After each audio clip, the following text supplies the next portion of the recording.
Okay, so this morning I am going to show you how to use our InfoBase online databases.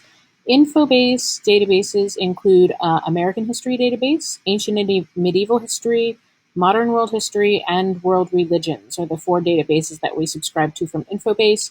They all work pretty much the same way. So today I'm going to demonstrate using our Ancient and Medieval History database, but these instructions will work for any of those four databases.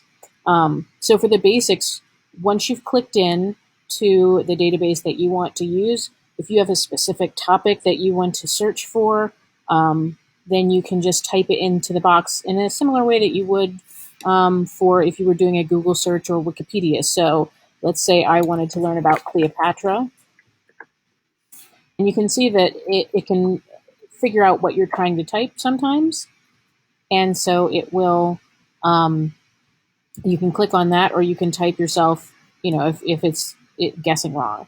And then it will come up for you with a list of articles that are available for you to use in that database. You can click into an article and you can read that article. You can, from there, you can save it, you can print it, you can share it. If you click share, it'll give you a URL, you can embed it, or you could email it to somebody. It even has a share to Google Classroom if you have a Google Classroom to share it to. You can download it. One of the best things it'll do for you is it gives you the citation. So it's very important for all of you that you cite your work in your papers. So if you click on the citation, it gives you three choices: MLA, Chicago Manual of Style, and Harvard. Most of the time you're going to be using MLA here in school. So it's already there, and all you have to do is highlight, copy, and then paste into your document, and you have your citation. So that's a really helpful tool for you. It also has a bunch of tags down the side, so you might be doing some research. These tags might help you come up with other sources or other search terms that you could use, or you could even just click on the tag and have it take you into a different document. Let's go back out, and it'll take you to another list. So let's actually go back out, though, to the main page and look at some of the things that it has. In addition to just regular articles, these databases have primary sources. Primary sources are great for research. They are sources that were made at the time that you are researching or by the person that you are researching. So that's a very useful tool. And you could see when we researched Cleopatra, bring it back up here.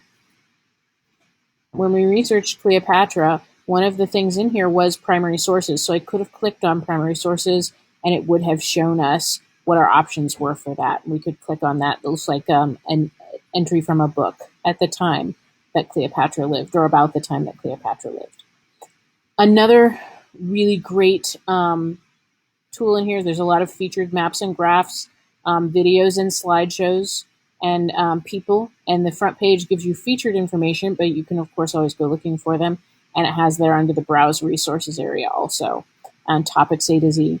Under Curriculum Tools, this is very useful. You might be asked by your teacher to analyze primary source or an editorial cartoon. You might need some help with citing your sources, or some tips on avoiding plagiarism. For those of you that have been asked to use other web resources outside of our databases, you might be expected to evaluate those resources. So this is a really good tool right here, evaluating the online sources. If you click on that, it gives you some things that you should look for when you are evaluating your sources. Is the material correct? Who wrote it or who published it? Is it current? Is it objective? And what does the layout of the website look like? Those are some good things to look for when evaluating your online sources. So I know some of you may need to do that if you're using sources outside the library for your project. So that's a great tip. You do have an advanced search option. Most of you will probably use the regular search, but you can search the advanced search, and you can limit only to articles. If you're really looking just for pictures, you can search only images. But I don't think you really need to do that. Most of you, the main search will be fine. The other thing that you can do is there is a My Research folder up here. We do not provide you with an account for this database. You do have the option of signing up for an account, Unfortunately, this particular database does not use Google. So you have to sign up for an individual account. And that means if you lose your account information, we can't really retrieve it for you, which I know can be frustrating.